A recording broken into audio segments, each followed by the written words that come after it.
Baik, Assalamualaikum dan selamat pagi. Kita masih lagi di dalam bab 9 ya. Bab 9 iaitu Perlembagaan Persekutuan Tanah Melayu 1957. Di mana kita sekarang dalam usaha kita dah habis dah.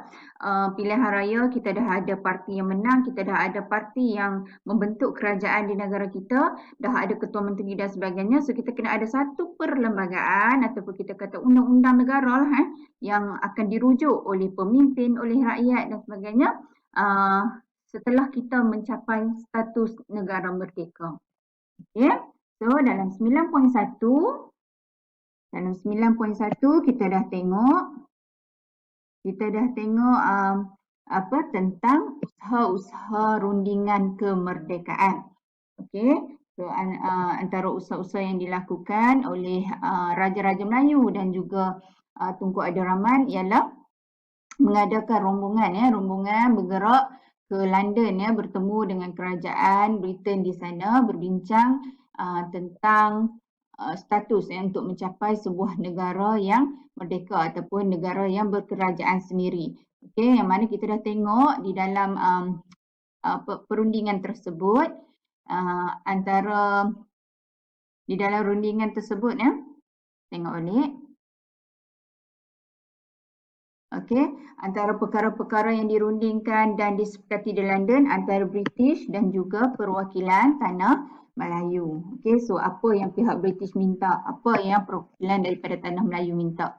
Semua ni juga ada hubung kait dengan pembelajaran sebelum ini dalam bab 8 iaitu peranan kabinet pertama.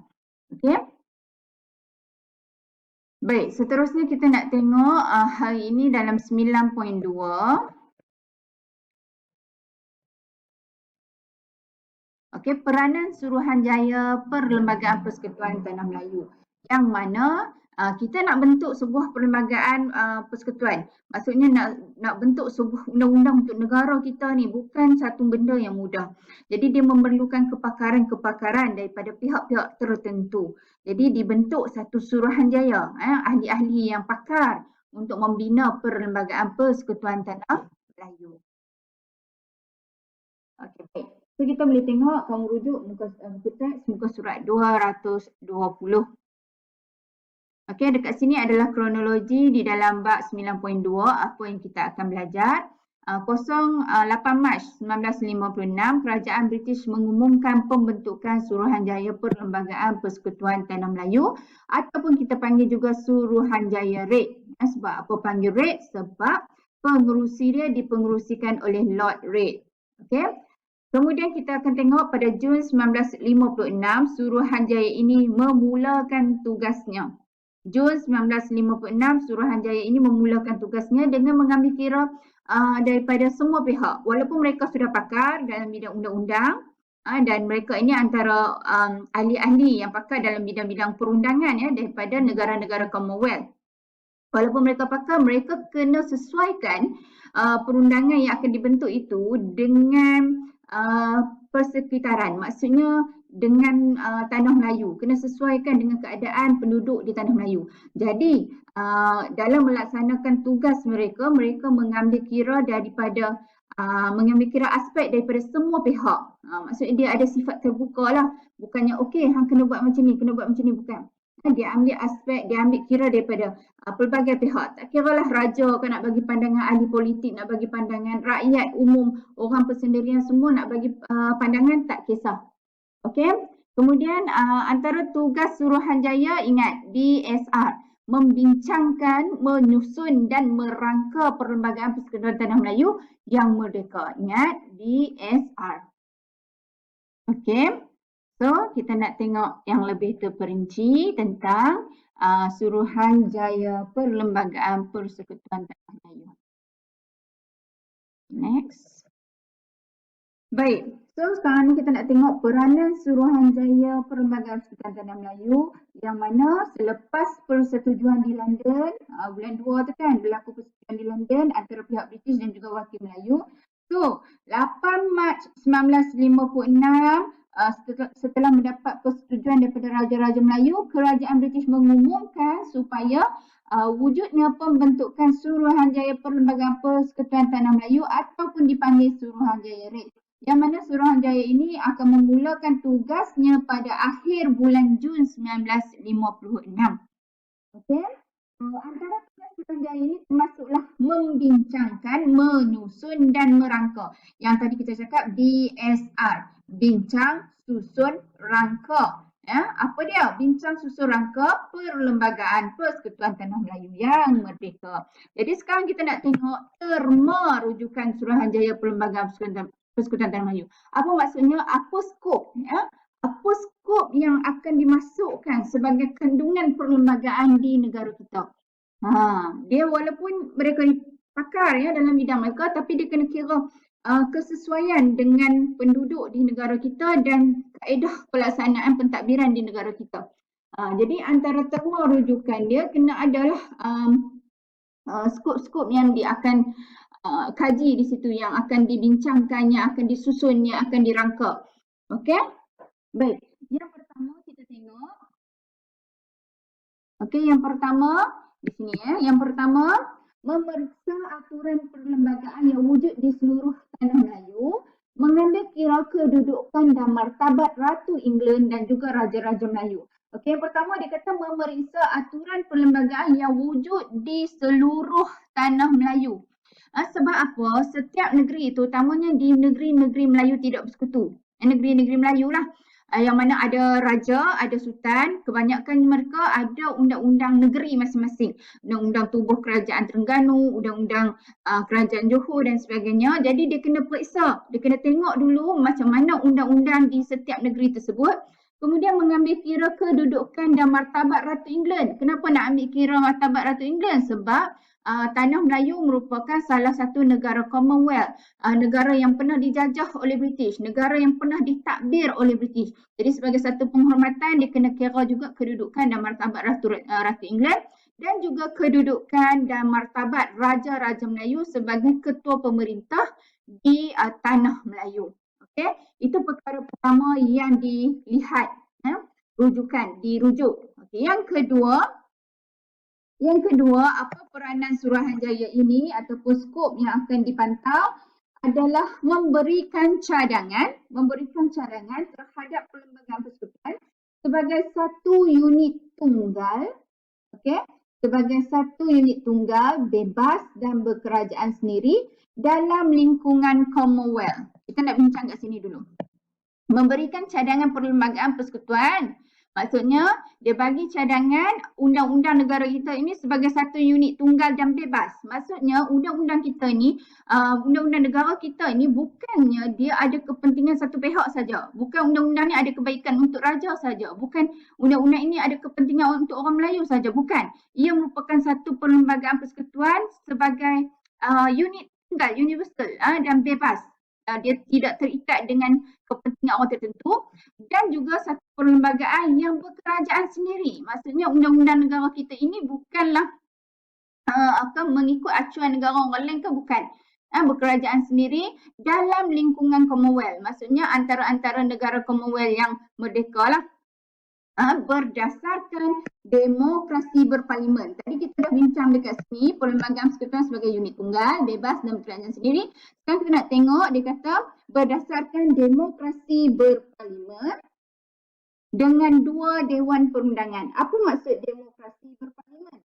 Demokrasi berparlimen maksudnya kita ada pemimpin negara yang dipilih melalui pilihan raya ataupun pemimpin negara yang dipilih melalui rakyat. Itu yang dimaksudkan dengan demokrasi.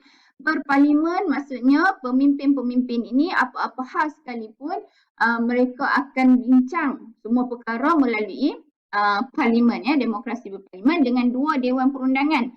Maksudnya satu dewan kita panggil dewan negara, satu lagi dewan kita panggil dewan rakyat. Sampai sekarang kita pegang konsep itulah. Okay. Yang ketiga, skop yang akan dibincangkan ialah mewujudkan kerajaan pusat yang kuat dengan kerajaan negeri juga mempunyai autonomi tertentu. Autonomi maksudnya kuasa tertentu. Maksudnya wujud satu kerajaan pusat. Kita ada satu kerajaan pusat. Maksud kerajaan pusat ialah siapa yang menang, majoriti parti politik yang menang, macam dalam kita punya election yang pertama, parti Perikatan menang. So mereka yang akan bentuk kerajaan pusat. mereka ada kuasa. Dekat kerajaan pusat mereka ada kuasa. Dan dalam masa yang sama kerajaan negeri juga mempunyai autonomi tertentu. Maksudnya orang lain yang menang. Orang lain yang menang bukan parti perikatan ke yang menang, dia mentadbir negeri dia dan mereka juga mempunyai kuasa tertentu. Kerajaan negeri ada kuasa, kerajaan pusat ada kuasa. Tapi apa-apa pun perbelanjaan, kalau yang perbelanjaan besar disediakan oleh kerajaan pusat kepada kerajaan negeri. Contoh sampai sekarang kita kata contoh kerajaan negeri dia memegang kuasa dari segi tentang air, tentang tanah, semua tu atas autonomi kerajaan negeri, kuasa kerajaan negeri. Kerajaan pusat dia ada kuasa yang lebih besar lah. Okey. Kemudian kita kata nombor 4. Nombor 4 terma rujukan yang akan dibincangkan ialah melindungi kedudukan raja-raja Melayu sebagai raja berperlembagaan di negeri masing-masing. Apa maksud raja berperlembagaan? Sebab kita tengok dia kata kat sini lindungi kedudukan raja-raja Melayu.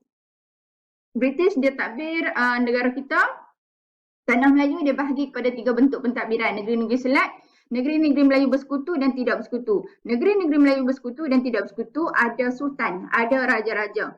Okey. So raja-raja ini pegang konsep raja berperlembagaan. Apa maksud raja berperlembagaan? Maksudnya kerajaan yang kita bina sekarang ni, okey, kerajaan yang akan ditubuhkan ni akan berada di bawah satu sistem berperlembagaan di mana dia mengiktiraf raja sebagai ketua negara. Okey? Itu maksud raja berperlembagaan. Okey, yang kelima skop yang akan dibincangkan ialah mencadangkan satu jawatan bagi ketua negara. Jawatan bagi ketua negara yang pada peringkat awalnya dikenali sebagai Yang di-Pertuan Besar, kemudian ini dikenali sebagai Yang di-Pertuan Agong lah. Sampai sekarang kita pegang jawatan Yang di-Pertuan Agong sebagai ketua negara. Okey, yang keenam mengadakan satu bentuk kewarganegaraan bagi Persekutuan Tanah Melayu. Tak ada warga negara India dah, tak ada warga negara Cina ke apa, tak ada. Melayu, Cina, India yang dah ikut syarat ketika itu dah jadi sah penduduk Tanah Melayu dan dah ada cukup syarat untuk pilihan raya dan sebagainya. Kita dah jadi satu bentuk pilihan, satu bentuk warga negara, maksudnya warga negara Malaysia. Sekarang ni kita dalam IC kita dia ada 2 pilihan je, satu warga negara, satu bukan warga negara kan. So satu bentuk warga negara, tak ada dah banyak warga negara, dikenali sebagai warga negara. Sekarang ni warga negara Malaysia lah. Yang ketujuh, menjaga kedudukan istimewa orang Melayu dan kepentingan sah kaum lain. Maksudnya bukanlah orang Melayu ni lebih daripada kaum lain, bukan. Maksudnya sebagai orang penduduk asal di sini ada kedudukan istimewa orang Melayu, contoh dari segi penggunaan bahasa, ada istiadat, dari segi agama dan sebagainya, di situ dijaga. Okay, dan dalam masa yang sama kepentingan sah kaum lain juga diambil kira. Okay, ini yang akan dipikirkan, yang akan dibincangkan, yang perlu dibincangkan, yang perlu difikirkan secara terperinci oleh ahli-ahli Suruhanjaya ni untuk membentuk kita punya perlembagaan. Sebab itu kita kata walaupun mereka ni pakar dalam bidang undang-undang di antara negara-negara Commonwealth, tetapi dalam masa yang sama dia kena ambil skop dari segi aspek penduduk tempatan ataupun kaedah pentadbiran tempatan dijalankan. Okay. Okey, sekarang pula kita nak tengok gerak kerja Suruhanjaya Perlembagaan Persekutuan Tanah Melayu. Macam mana mereka bekerja? Macam mana mereka bekerja nak membentuk kita punya persekutuan ni, nak membentuk kita punya perlembagaan. Baik, yang pertama tengok di sini, meminta cadangan daripada semua penduduk yang berminat secara bertulis atau lisan. Maksudnya walaupun mereka ada kepakaran di situ, tapi mereka juga membuka, berfikiran terbuka dengan meminta cadangan daripada semua penduduk yang berminat untuk memberi cadangan. Sama ada secara bertulis ataupun lisan. Kalau kata secara bertulis, kita panggil memorandum bertulis. Kita tak boleh kata surat. Surat tu macam orang kata tak rasmi sangat kan. Suruhanjaya